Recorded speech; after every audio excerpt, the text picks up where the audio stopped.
भगवान कहने लगे सुन, सबसे पहली गलती तो रुक्मिणी तूने ये किया है कि राजपुत्री सीता भूपैर लोक कपाल विभूति भी ही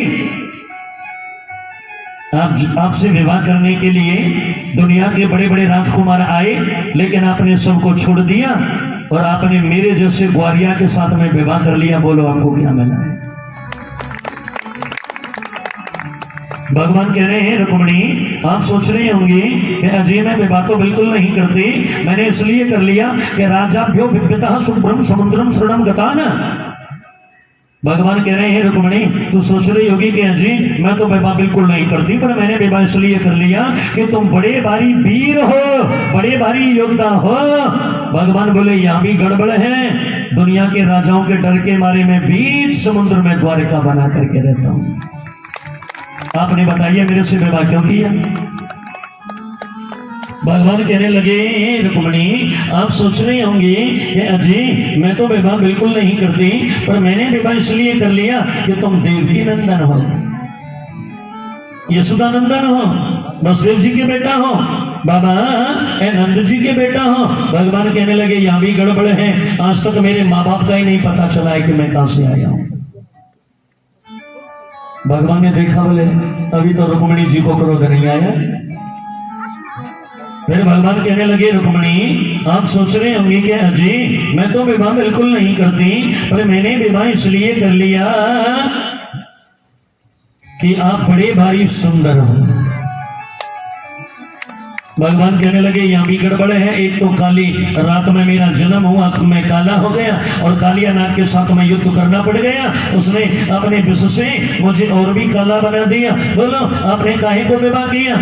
भगवान कहने लगे रुक्मिणी, आप सोच रहे होंगे कि अजी मैं तो विवाह बिल्कुल नहीं करती, पर मैंने विवाह इसलिए कर लिया कि दुनिया के लोग तुम्हारा गुणगान गाते रहते हैं।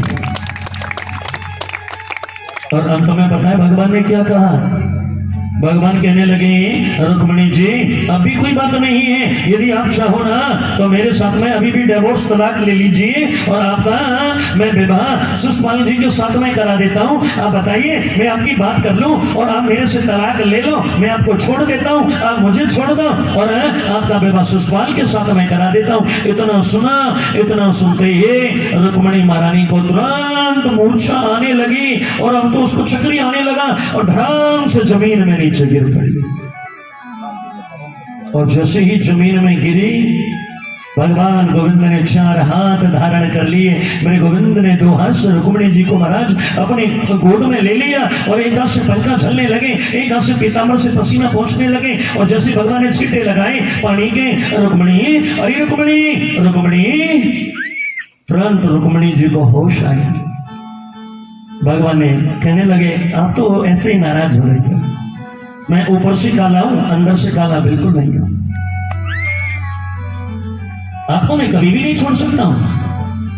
आपने कैसे सोच लिया कि भगवान मेरे को छोड़ देंगे? अरे रुक्मिणी आप तो श्रेष्ठ हो, आप तो महान हो। रुक्मिणी महारानी हाथ जोड़ करके खड़ी हो गई और दूर खड़ी होकर के कहने लगी गोविंद आपने जो भी कहा है ना वो सब ठीक कहा है।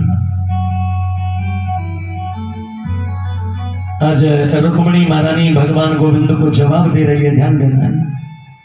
रुक्मिणी महारानी कहती है सबसे पहले आपने ये कहा, रुक्मिणी जी कह रही है आपने ये कहा कि आपने मेरे साथ में विवाह क्यों किया?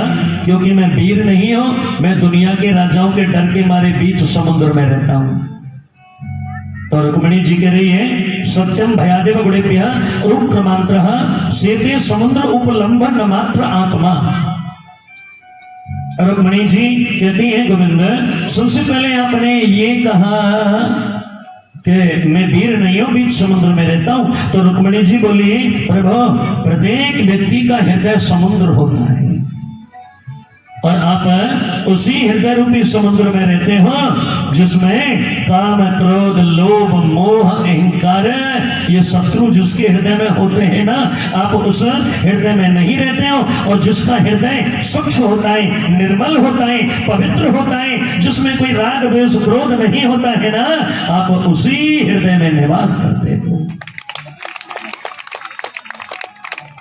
रुक्मिणी जी कह रही हैं आपने दूसरी बात ये कही कि मेरे माता पिता का नहीं पता चला है मैं कहां से आया हूं। तो रुक्मणी जी कहने लगी गोविंद वसुदेव सुतम देवम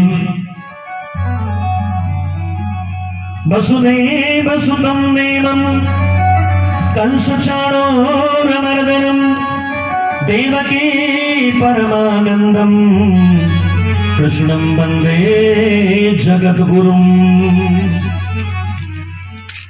रुक्मणी महारानी कह रही है गोपाल आप तो जहां तक देखा जाए दुनिया के माता पिता तो आप हो और आप फिर भी किसी को माँ बनाए, किसी को पिताजी बनाए, किसी को जीजा बनाए, किसी को फूफा बनाए, ये तुम्हारी माया तुम जानो।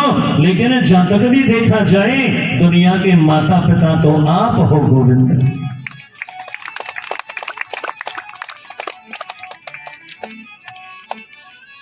रुक्मणी जी कह रही है आपने फिर ये कहा कि आपने मेरे साथ में विवाह क्यों किया, क्योंकि मैं तो काला हूं। आपने काले से विवाह क्यों किया। रुक्मणी जी कहने लगी सुनो काले हो तब तो ये कमार कर रहे हो और न जाने गोरे होते तो तुम कहा कर देते थे। वृंदावन के एक संत ने तो भजन गाया है कि यदि नंदलाला तुम होते लली तो गले कट जाते करोड़न के। और कन्हैया काला नहीं है भैया, वो तो बहुत सुंदर है।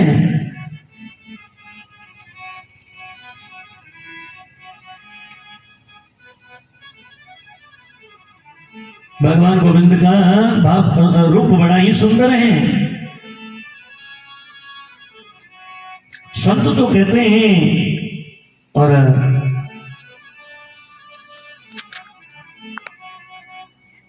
बांके बिहारी का जो सुंदर स्वरूप है, आप जब भी बिहारी जी जाएं बांके बिहारी जाओगे आप और आप नहीं जाए ना। वैसे तो मैं बांके बिहारी से यही अरदास करूंगा कि जल्दी से जल्दी आप लोगों को बांके बिहारी बुलाएं और वृंदावन की परिक्रमा लगवाएं और आपको खूब लोगों के मंदिरों के दर्शन कराएं और आपको बाबा प्रेमानंद जी के भी दर्शन कराएं बिहारी जी। और सबसे बड़ी बात यह है कि आपको बांके बिहारी जल्दी से जल्दी बुलाएं। और यदि महीना 2 महीने का टाइम भी लेना बिहारी जी तो 23 तारीख को बांके बिहारी में मैं पहुंच रहा हूं वृंदावन दर्शन करने के लिए। और आप सब लोगों को आपका सबकी तरफ से मैं ही बांके बिहारी को प्रणाम बोल दूंगा कि शेरड़ा वासियों ने तुमको प्रणाम बोला है बिहारी जी। आता है ना वो कि कोई जाए जो वृंदावन मेरा पैगाम ले जाए।